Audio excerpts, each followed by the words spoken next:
drizzles outside for us tonight, but that's all gone for tomorrow, and we will start to see some big-time spring-like temperatures. A full look at your Viper 6 forecast straight ahead. Right now on News Channel 6 at 4, Augusta's boathouse is set to be demolished. We're going to hear from the rowing club. It's their home. Plus, the FDA is discussing whether Narcan nasal spray should be available over the counter, how the easy access to the drug can assist a local nonprofit. And how Augusta's regional airport is making sure cars and airplanes are fully charged. As your News at 4 starts now. Live from Television Park, this is Wjbf News Channel 6 at 4. Good afternoon, everybody. I'm Brad Means. And I'm Jenny Montgomery. Thanks so much for joining us. And we do appreciate it, as coverage you can count on the river. Columbia County Commissioners looking to grow the area by consolidating it into a city. News Channel 6's Nikita Dennis has details on the proposed study. We moved to South Carolina. Everybody moved to South Carolina. Jones Creek residents walking out of Tuesday's Columbia County Commission meeting angry. Back in February, residents spoke in front of commissioners hoping they would decline a rezoning to turn the Jones Creek clubhouse into a hospitality facility after closing in 2018. I mean, he basically said it even before they voted that they were going to approve it. It's going to be an appeal. That's what we're going to look into. During Tuesday's meeting, the appeal was dismissed. Those who live in Jones Creek say they want the clubhouse to remain as is. What do the residents of Jones Creek want? We want exactly what we got when we purchased our homes. For the governing PUD to be maintained the same way it has been for 35 years. Is there another residential neighborhood in Columbia County that has a hospitality house and a full-time restaurant right in the middle of it? I don't think so. Officials are also considering an authorization for a government efficiency and functionality study in Columbia County. So what this study is going to do is it's going to give us the opportunity to see if it's feasible and determine the pros and the cons of potentially incorporating and then consolidating what is not already a city into a city in Columbia County. Johnson says this will not affect the current cities in Columbia County. The sheriff's office will still provide our law enforcement. We will not have the need for a police department. Our fire department will still provide fire services. There'll be no need for an additional fire department. So there's no need to stand up an additional city. It would just be incorporating what we have and then consolidating that at the same time. So we would just be able to pretty much function the way we're functioning now, but we would be able to have the benefits of being a city as well. Once the study is complete, county leaders say they'll reach out to the community for their input to see if they'll move forward. Big changes for a couple of Richmond County schools. Willis Foreman and Terrace Manor Elementary schools have less than 50% capacity each. So, Willis Foreman students are going to be split between Deer Chase and Hepzibah Elementary. Terrace Manor, those children off to Wheelis Road Elementary School. It's not an easy decision. It wasn't a decision that was made lightly. But for the betterment of our students, we need to put them in front of certified and highly qualified teachers. Currently, we have, 53 or 54 schools, and I think once we look at consolidation and right sizing, that we'll be able to focus more of that where we need to be, because right now we don't have the resources that we need for our students. Students are going to start at their new schools in the fall. It is time now for our first look at the forecast. With your forecast in just a few minutes. Jenny, Brad? All right, Tim, thanks so much. The FDA is considering making a key overdose reversal drug available over the counter. Advocates say it could increase access. Here's Aiken Bureau Chief Sean Cabbage talk. Walking Tall Ministries serves about 600 people in drug recovery each month. While they say the move by the FDA is a good one, they have concerns. Use it. Do people know how to use it? The availability when it goes on the shelves. Will places like us and the Sheriff's Department, will there still be availability of Narcan? Since the 70s, naloxone has been available in injectable form. Naloxone nasal spray, or Narcan, was given the green light by the FDA in 2015. Naloxone blocks the effects of opioids on the brain and helps an overdose victim start breathing again. The effects of Narcan can last 30 to 90 minutes in the body. Narcan is given with the proper instructions, and as a tool, it can be very useful to the communities that are suffering with the great numbers of addicts and fentanyl use that we see in our community. Meanwhile, the FDA expected to make their decision by the end of March. In Aiken County, I'm Aiken Bureau Chief Sean Gabitstock, WJBF News Channel 6. Well, people who need help to put food on the table now seeing a decrease in extra benefits that they got during the pandemic, and that's a change that has local food pantries and banks giving out more food. The USDA reporting SNAP emergency allotments started wrapping up for some states back in 2021.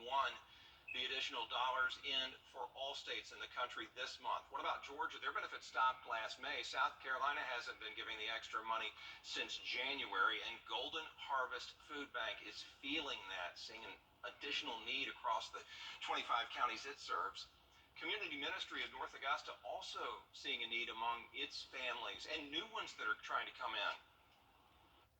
Ministry partners and just the public have stepped up in donations to our food bank, so we are able to increase the amount of food that we give to our clients. Yeah, it was an extra $100, in some cases up to $125 extra a month. That helped families, Butler says, especially with inflation. A longtime public servant and World War II veteran has died. Dennis Trudeau served the city of Grovetown for 23 years. He was a councilman and he was mayor. He was awarded the Legion of Honor in 2021. He was a paratrooper with the Canadian Army, fought on D-Day, and was a prisoner of war. Trudeau was 97 years old.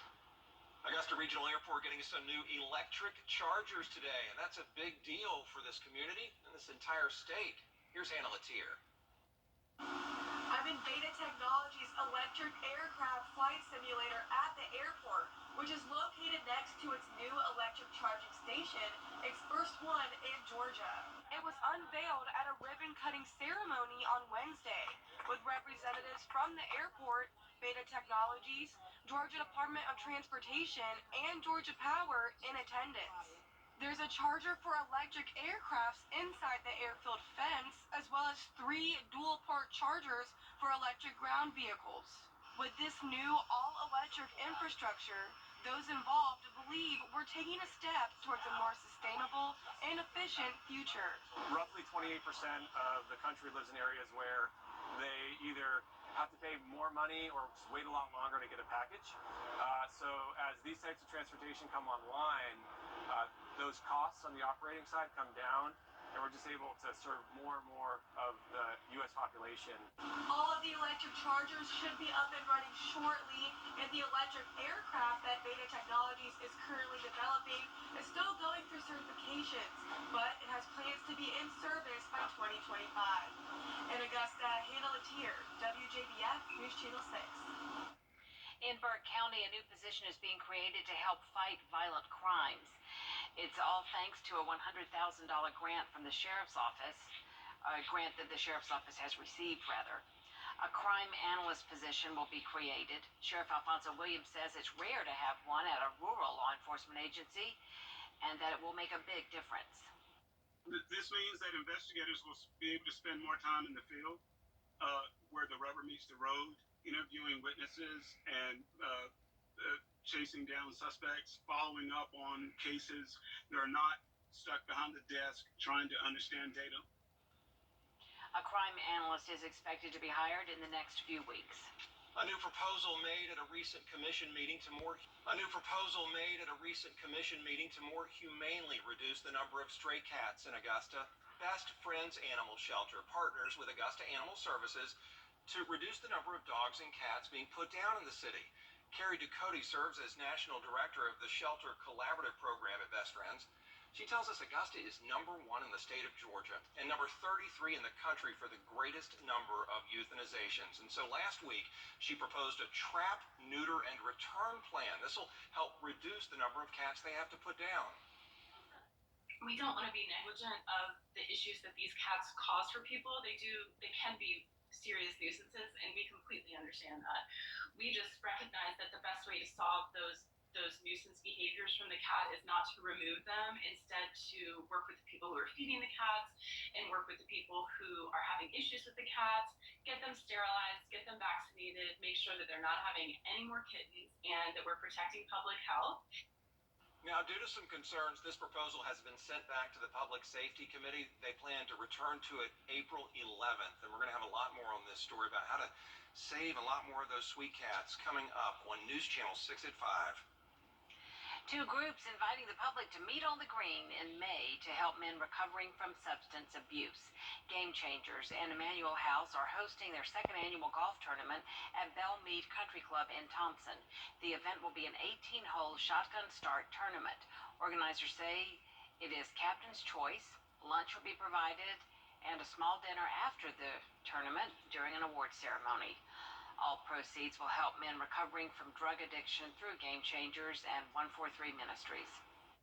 Pair one of our gentlemen, our senior gentlemen, with one of the people that are playing, just to, to get the relationship started and, get the guys to have a feel for what it's like to be back into society. We have multiple houses, sober living houses, and so in order to maintain those houses, there are supplies that are needed for those houses. Right now, there's a waiting list to get into the program, so the golf tournament will also help with partial scholarships for men. The event takes place Thursday, May 18th at 12:30 p.m. Check-in starts at 10:30 that morning.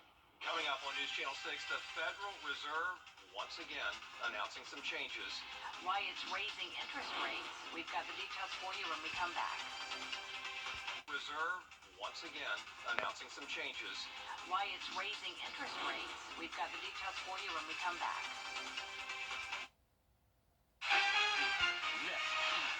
You got the rock star DNA. Well, that was also extensive rehearsal. Riley. The central bank deciding to raise interest rates again, this time by 1/4 of a point.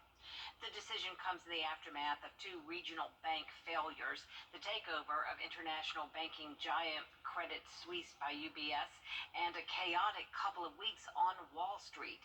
Lindsay Watts now with details. A pivotal announcement by the Federal Reserve. The Fed raising interest rates by 1/4 percentage point. The Fed walking a tightrope. They're trying to balance continuing to aggressively raise interest rates to battle inflation or easing the hike on rates to avoid further plunging the banking system into crisis. My colleagues and I understand the hardship that high inflation is causing, and we remain strongly committed to bringing inflation back down to our 2% goal. Powell also making projections on the economy. The process of getting inflation back down to 2% has a long way to go and is likely to be bumpy. The Fed has been rapidly boosting interest rates over the past year in an effort to significantly bring down inflation. But the rate hikes have also inflicted greater economic pain on people looking to borrow money to purchase things like homes and cars. They've also sent credit card interest rates soaring. As an example, if someone makes minimum payments toward the average credit card balance of just over $5,800, they'd end up paying over $8,300 in interest over 20 months. They meet again in May and then again in June. We could start seeing the Federal Reserve pausing these interest rate hikes in the months to come. While the Fed didn't hold off on raising rates as some had predicted, the rate hike today was less aggressive than prior rate hikes. It comes after the collapse of Silicon Valley and Signature banks. Some critics say the rapid rise in interest rates contributed to the failure of those banks and created instability and a lack of confidence in the U.S. banking system. Our banking system is sound and resilient. Inflation has fallen significantly since its summer peak, but right now it remains more than triple the Fed's target of 2%. Lindsay Watts, ABC News, Washington. Coming up, warmer temperatures on the way. Chief Meteorologist Tim Miller's up next with a look at your Viper 6 forecast. Don't go away. Well, some of us saw a little sunshine today. That means we got up to about the 70s. Most of us, though, were socked in these clouds. Tomorrow, though, a whole different story as the 80s are headed our way. A full look at that Viper 6 forecast straight ahead. Right now on News Channel 6 at 6, contract talks underway with Augusta's new ambulance provider. But will they get a deal done by the deadline? Plus, Augusta Regional Airport providing new electric charging stations for both vehicles and aircraft. We'll take a closer look. And fighting more crime in Burke County. Now, a big grant is creating a position to help with violent crime in the rural area. As your News at 6 starts now.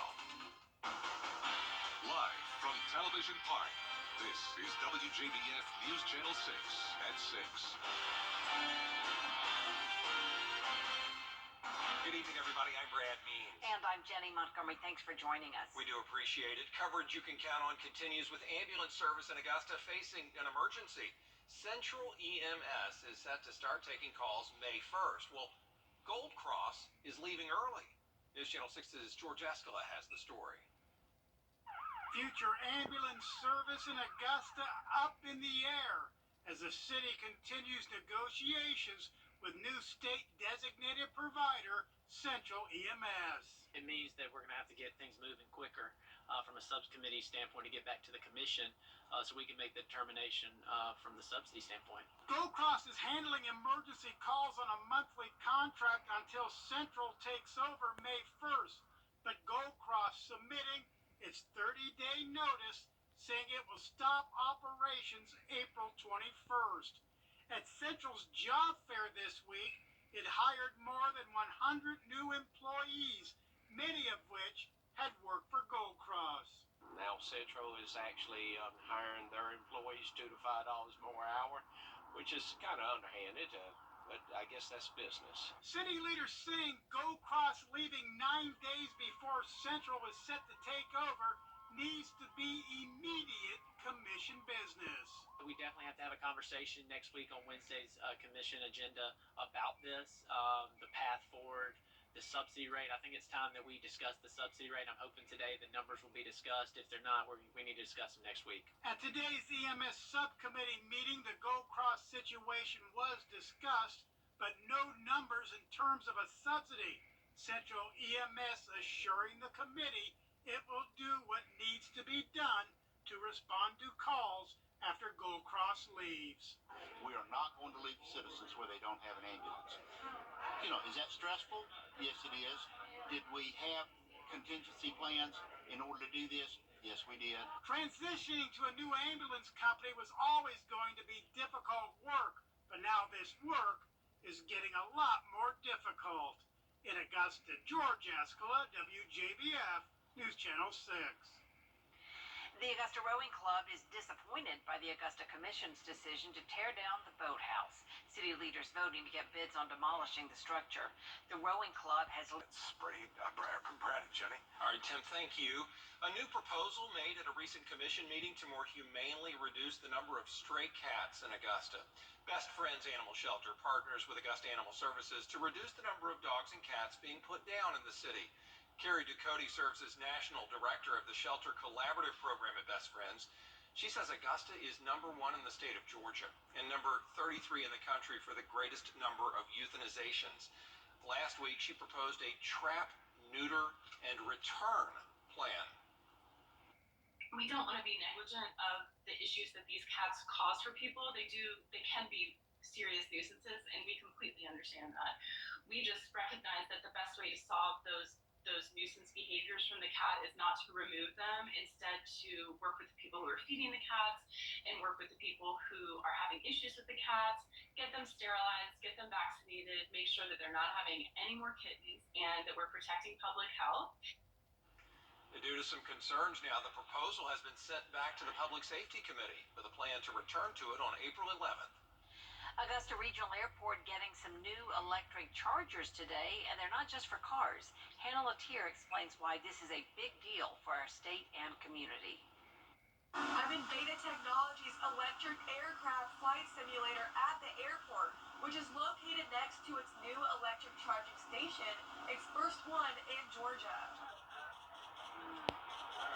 It was unveiled at a ribbon-cutting ceremony on Wednesday. Representatives from the airport, Beta Technologies, the Georgia Department of Transportation, and Georgia Power were there. It continues to provide more options for our customers, and also it continues to show our commitment to also help with these new technologies and greener efforts. There's a charger for electric aircrafts inside the airfield fence, as well as 3 chargers for electric ground vehicles. Augusta Airport doesn't have electric planes quite yet, but it's prepared.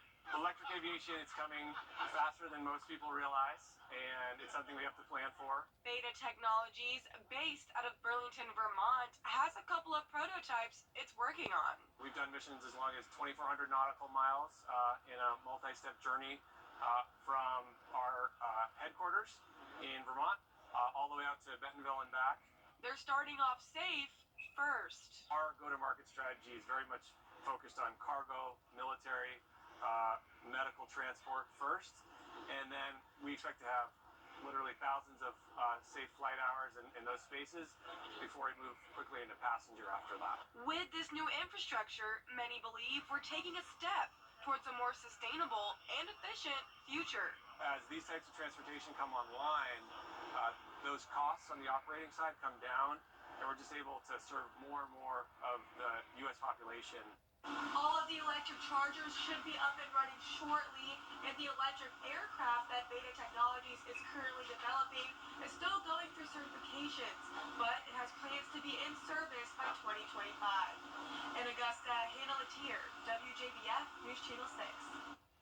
A new position is being created in Burke County to help fight violent crimes. The sheriff's office getting a $100,000 grant, and they'll use it to create a crime analyst position. That new person should be on board in the next few weeks. Coming up, the FDA is discussing whether Narcan nasal spray should be available over the counter. The FDA is discussing whether Narcan nasal spray should be available over the counter. We're going to have an update on that story as a local nonprofit says if it happens, it'll be a huge help.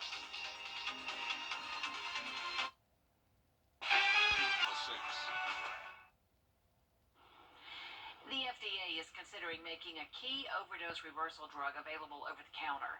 Advocates say it could increase access. Naloxone blocks the effects of opiates on the brain and helps an overdose victim start breathing again. Since the 1970s, it's been available as an injection.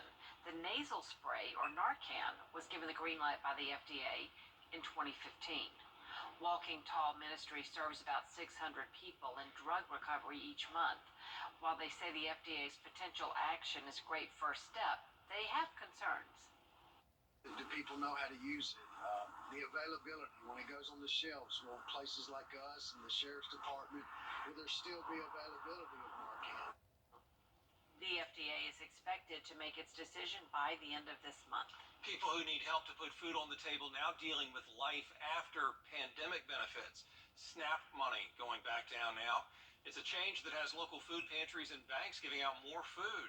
Extra SNAP benefits are going to end for all states this month. Georgia and South Carolina recipients went back to normal payments months ago. Ministry partners and just the public have stepped up in donations to our food bank, so we are able to increase the amount of food that we give to our clients. Butler says that extra $100 to $125 a month really helped, especially with inflation. Yes. We're going to have ourselves some really nice days headed our way. We start off rather cool, 64. The average now is 73 degrees. We will be well above that average over the next few days. A full look at your 5 or 6 forecast straight ahead. All right, thanks so much, Tim. Thanks, Tim. We do appreciate that for sure. Coming up, a beloved coach has been named Coach of the Year. And we have our scholar athlete, Kira Goldstein, in sports. Insurance companies claim they'll be associates. The Scholar Athlete Awards are brought to you by Jefferson Energy Cooperative, Wjbf of Augusta, McDonald's, and WJBF News Channel 6. Now, WJBF sports coverage you can count on. 2 different Thompson High School football players have committed to continuing their athletic careers in college. State champions Marcellus Brigham and Travion Curry had friends and family in attendance to witness their signing events. Marcellus Brigham will be attending Johnson C. Smith University in Charlotte, North Carolina, and there's Travion Curry. He's decided to go to Bluffton University in Bluffton, Ohio. A big congratulations to both of these stars on furthering their careers. Well, our Scholar Athlete of the Week is Trey Huff, a 3-sport athlete from Lincoln County. In football, Trey was the All-State Defensive Player of the Year. He was on the All-CSRA team and had the All-CSRA Powerade Play of the Year, as well as being a star track runner and baseball player. But Trey is also classroom as well. He won the Georgia Certificate of Merit and has the second highest average in his class, just to name a few of his accomplishments. His parents and coaches say it's all because he is a very motivated kid and a hard worker. It's a culmination of a lot of work. He's a guy that's had a vision since he was a very young man of where he wanted to go and what he wanted to do. And he knew what it took to accomplish those goals. And academically, I think he's self-driven, self-motivated. And he certainly has two parents that are educators, and so they made sure that he did his due diligence as well. Very proud of him, all the hard work he's put in, deserving. So just very proud and very fortunate. He's just a great kid. He works hard on the field and in the classroom, so it's exciting. He's done his job in the classroom, and everything he's been asked to do on the field, he's excelled at, and we're proud for him. I'm just excited. It feels like a lot of hard work I put into it. It's finally paying off. Trey will be attending Anderson University in South Carolina. Big congratulations to Trey Huff and his family. And finally, South Carolina head coach Dawn Staley has been named to the 2022-2023 U.S. Basketball Writers Association Coach of the Year. This is the second season in a row Coach Staley has received the award, and the third time overall. She led the Gamecocks to their first national championship in 2017 and their second in 2022. Currently, South Carolina is the only undefeated team, and they are the #1 seed in the NCAA tournament. Their next game will be against 4-seed UCLA in the Sweet 16 at 2 p.m. Big congratulations to Coach of the Year, Dawn Staley. We love to see that for her. Yeah, Coach of the Century. Coach, yeah, absolutely. Very Coach good. of the Millennium. Thanks, Kira. Finding shoes for one Michigan teenager. Oh, it's a story you'll want to watch in just a moment. We'll be Ready to develop a career? Solvay, a global leader in science and engineering, is hiring right here in Augusta. Chemical engineer career. How about this teenager up in Michigan? Finding shoes for him is no small feat. Look at him. Eric Kilburn wears size 22 shoes, and he's already outgrown them. His mom said she's having a tough time finding a company that'll make large sneakers or cleats for him, so a family friend started a GoFundMe so they can get some custom shoes. And hundreds of people have donated thousands of dollars to the 14-year-old who dreams of one day playing in the NFL. Wow. He'll need to be able to buy shoes. Yeah. Wow. He's huge. He's 6'10". Big boy for That is sure. massive. I'm proud of him. He's a foot above the rest. What are they feeding him out in Michigan? 84. The heat is here tomorrow. How about that? 88 on Friday. That would be a record high temperature. Keep your fingers crossed. We'll continue the temperatures in the 80s for the weekend. Yay. Looking forward to it. Yep. And that is our poll for now. Thanks for watching. We're back at 7. And then we will see you again for News Channel 6 at 11. Have a great night.